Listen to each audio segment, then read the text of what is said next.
अस्सलाम वालेकुम गाइस आज का जो मैं आपके लिए टॉपिक लेके आया हूँ बड़ा इंपॉर्टेंट टॉपिक है। कुछ दोस्तों ने रिक्वेस्ट भी की कि इस टॉपिक पे वीडियो बनाओ।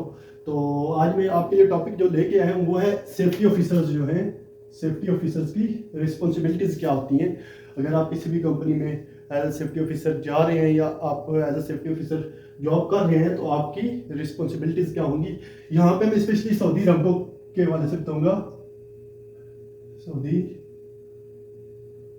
अरामको उससे रिलेटेड भी और ओवरऑल भी आपको बताऊंगा कि सेफ्टी ऑफिसर साइट पे करता क्या है, वर्क साइट पे या वर्क प्लेस पे उसकी कौन कौन सी रिस्पॉन्सिबिलिटीज होती हैं और कौन कौन सी डोमेन्स हैं जिसके अंदर रह के उसने अपनी जो जॉब है या एक्टिविटीज़ है वो परफॉर्म करनी पड़ती हैं। तो सबसे पहले बात करता हूँ, अगर सऊदी अरब की मैं इसलिए कह रहा हूँ क्योंकि मैं सऊदी अरब में जॉब कर रहा हूँ सऊदी अरब कॉन्ट्रैक्टर के साथ। तो जो रिस्पॉन्सिबिलिटीज या डॉक्यूमेंट्स रिक्वायर्ड होते हैं उससे रिलेटेड हर कंपनी हर क्लाइंट के डिफरेंट होते हैं। आप अगर सऊदी अरब में है या दुबई में है या किसी भी कंट्री में, पाकिस्तान में, इंडिया में, कहीं पे भी, तो आपको डिफरेंट एज पर क्लाइंट की रिक्वायरमेंट्स के हिसाब से आपको डॉक्यूमेंट्स या जो भी स्टैंडर्ड है वो फॉलो करने पड़ेंगे, लेकिन जो मेन चीज़ है वो यही रहती है। तो सबसे पहले क्या है, सेफ्टी ऑफिसर करता क्या है। सेफ्टी ऑफिसर को क्या करना पड़ता है, सेफ्टी ऑफिसर या एचएससी ऑफिसर जो है maintain HSC documents at work place. जितने भी हेल्थ एंड सेफ्टी के डॉक्यूमेंट्स होते हैं उसको वर्क प्लेस पे मेंटेन करना, उनको वर्क प्लेस पे रखना। लाइक CSSP जो है, कंस्ट्रक्शन साइट सेफ्टी प्रोग्राम हो गया, HIP हो गया, हैजर्ड आइडेंटिफिकेशन प्लान, फिर इसके बाद JSA हो गया जो रेलिवेंट एक्टिविटी होगी, फिर उसके साथ फिर जो ERP हो गया, emergency response plan, traffic plan, इस तरह जितने भी डॉक्यूमेंट्स हैं जो एज पर रिक्वायरमेंट्स, ये जितनी भी चीज़ें हैं CSSP, HIP, JSA, ERP, traffic plan, ये सारी जो शेड्यूल डी होता है सऊदी अरब का, शेड्यूल डी, वो उसकी रिक्वायरमेंट्स है कि ये डॉक्यूमेंट्स हर वर्क प्लेस पे मस्ट मेंटेन रखने किसको, कॉन्ट्रैक्टर को। और कॉन्ट्रैक्टर का जो सेफ्टी रिप्रेजेंटेटिव होता है वर्क प्लेस पे वो होता है सेफ्टी ऑफिसर। तो उसको ये चीजें मेंटेन रखनी पड़ती है वर्क साइट पे। उसके बाद सेकंड क्या है कि जब ये जितनी भी चीजें हैं उनको मेंटेन रखने और अप टू डेट होनी चाहिए। जितनी भी चीजें हैं ये जो मैंने यहाँ पे राइट डाउन की है और इसके अलावा भी जितने भी रेलिवेंट डॉक्यूमेंट्स होते हैं वो अप टू डेट होने चाहिए।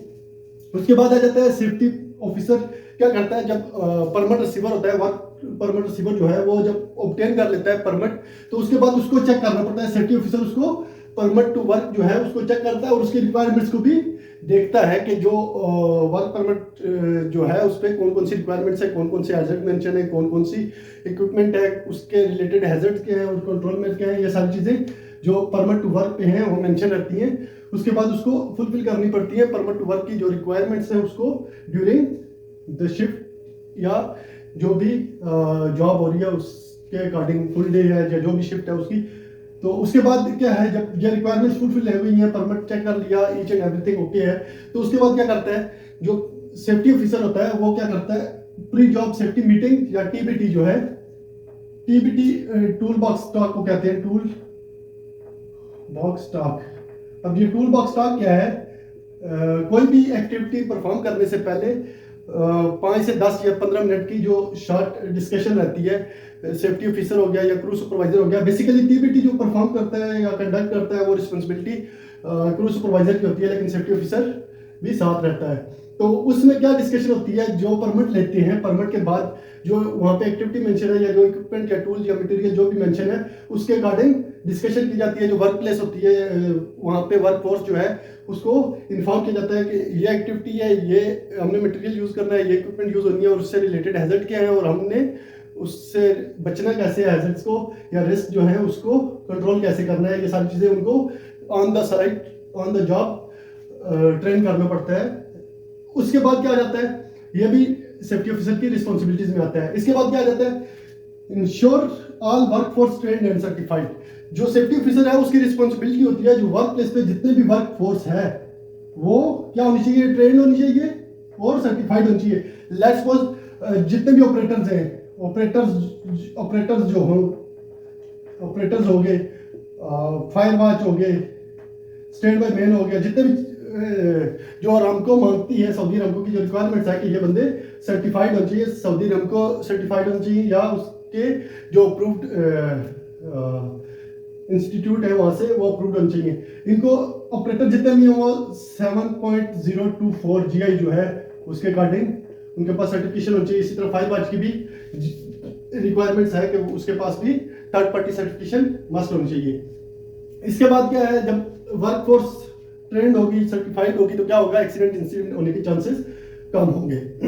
उसके बाद सेफ्टी ऑफिसर की जो नंबर 5 है वो रिस्पॉन्सिबिलिटी क्या आती है कि जितने भी इक्विपमेंट्स हैं वर्क साइट पे, जितने भी इक्विपमेंट्स हैं, टूल्स हैं, उनको इंस्पेक्ट करना डेली बेसिस पे, उनकी इंस्पेक्शन करना। कोई अगर फॉल्टी इक्विपमेंट्स या टूल्स है उसको साइट से रिमूव करना। और मंथली जो है, मंथली कलर कोड भी, जो कलर कोड स्कीम होती है उस पर मैंने एक वीडियो बनाई है, आप चेक कर सकते हैं।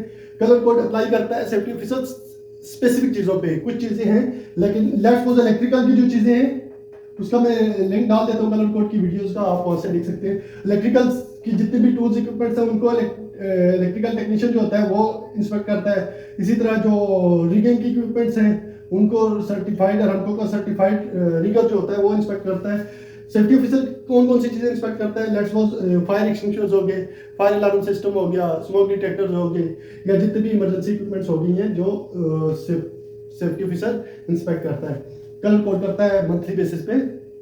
उसके बाद क्या करता है, सेफ्टी ऑफिसर की रिस्पॉन्सिबिलिटी क्या आ जाती है, जो आइडेंटिफाई करता है वर्क रिलेटेड हैजर्ड, जो वर्क हो रहा है या जो हमारी एक्टिविटी है उससे रिलेटेड जो हैजर्ड्स होते हैं या रिस्क होते हैं उनको क्या करता है, हाईलाइट करता है, आइडेंटिफाई करता है। और उसके बाद क्या जाता है, आंसर टाइप और आंसर कंडीशंस को भी आइडेंटिफाई करता है कि कौन सी वर्क साइट पे हमारी, अगर वर्क साइट पे कोई आंसर टाइप हो रहा है या आंसर कंडीशन हो रही है तो उसको भी आइडेंटिफाई करना।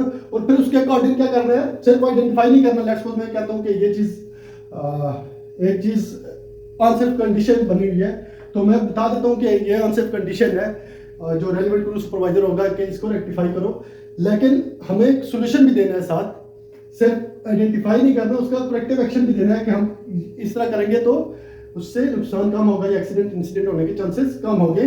तो ये भी सेफ्टी ऑफिसर की रिस्पॉन्सिबिलिटी होती है, जो हैजर्ड रिस्क को आइडेंटिफाई करना प्लस जो करेक्टिव एक्शंस हैं वो भी सजेस्ट करना कि ये इसका सूटेबल करेक्टिव एक्शन है। इसके बाद क्या आ जाता है, make sure all welfare facilities. Safety officer क्या करता है, जो वर्क साइट पे जितनी भी वेलफेयर फैसिलिटीज होती हैं, लेट्स सपोज ड्रिंकिंग वाटर हो गया, रेस्ट शेल्टर हो गया, ट्रांसपोर्टेशन फैसिलिटीज या टॉयलेट से जो भी फैसिलिटीज हैं वो प्रोवाइड करना भी सेफ्टी ऑफिसर्स का काम रहता है। वो वहां पे मेक श्योर करता है कि ये चीजें होनी चाहिए। अगर नहीं है तो वो जो रेलिवेंट सुपरवाइजर होता है कंस्ट्रक्शन की तरफ से, क्रू सुपरवाइजर होता है, उसको सजेस्ट करता है कि ये चीजें मस्ट होनी चाहिए वर्क साइट पे। उसके बाद क्या जाता है, जो वर्क साइट पे नियर मिसेस होती है या इंसिडेंट एक्सीडेंट होते हैं तो उनकी proper report, all near miss को रिपोर्ट करना।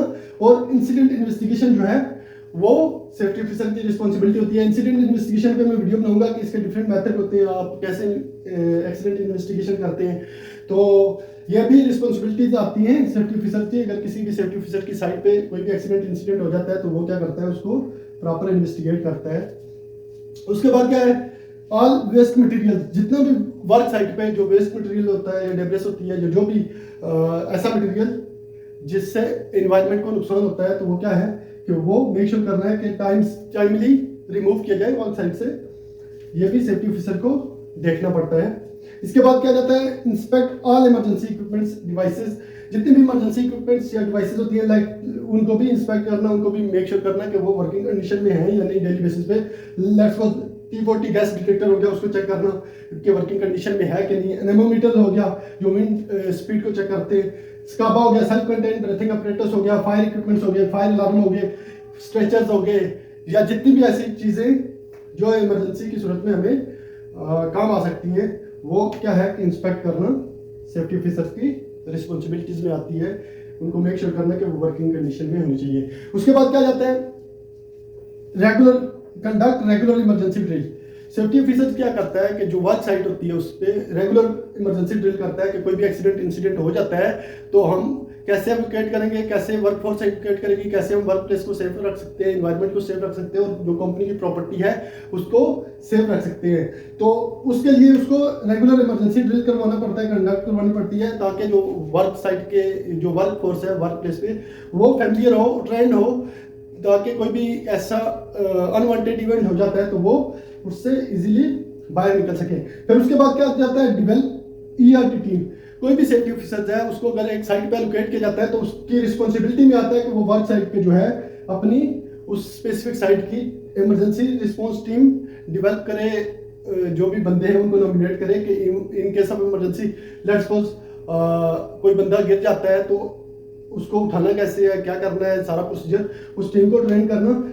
क्योंकि जब इमरजेंसी होती है तो सारे किसी बंदे को अगर रिस्पॉन्सिबिलिटी या उसको कोई भी जॉब रोल उसको नहीं दिया गया तो वो क्या करेगा, वो भी निकल जाएगा। तो इस सूरत में क्या करना है, हमने ईआरटी टीम जो है उसको डेवलप करना है, उसको नॉमिनेट करना है कि ये बंदे 4 है, 5 है, 2 है, जितने भी हैं वो नॉमिनेट होने चाहिए कि ये बंदे in case of emergency deal करेंगे इमरजेंसी सिचुएशंस को।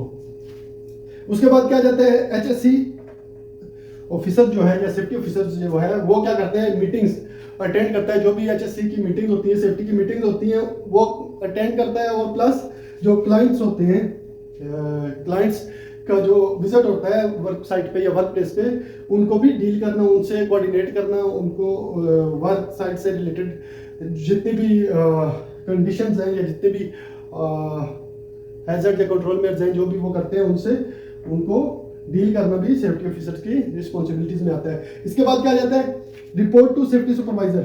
जितनी भी एक्टिविटीज होती हैं डेली बेसिस पे, वीकली बेसिस पे, जो भी रिपोर्ट्स वगैरह रेडी करता है सेफ्टी ऑफिसर, तो उसको डेली बेसिस पे सेफ्टी सुपरवाइजर को, सेफ्टी मैनेजर को या फिर वीकली बेसिस पे अपडेट करना पड़ता है। जो रिपोर्ट्स हैं या डॉक्यूमेंट्स हैं, रेलिवेंट डॉक्यूमेंट्स होते हैं, जैसे इंस्पेक्शंस हैं, इंस्पेक्शन डॉक्यूमेंट्स हो गए या दीगर डॉक्यूमेंट्स हो गए, वो डेली या वीकली बेसिस पे उसने सबमिट करने पड़ते हैं, जो उसका सीनियर होता है, सेफ्टी सुपरवाइजर है या सेफ्टी मैनेजर है।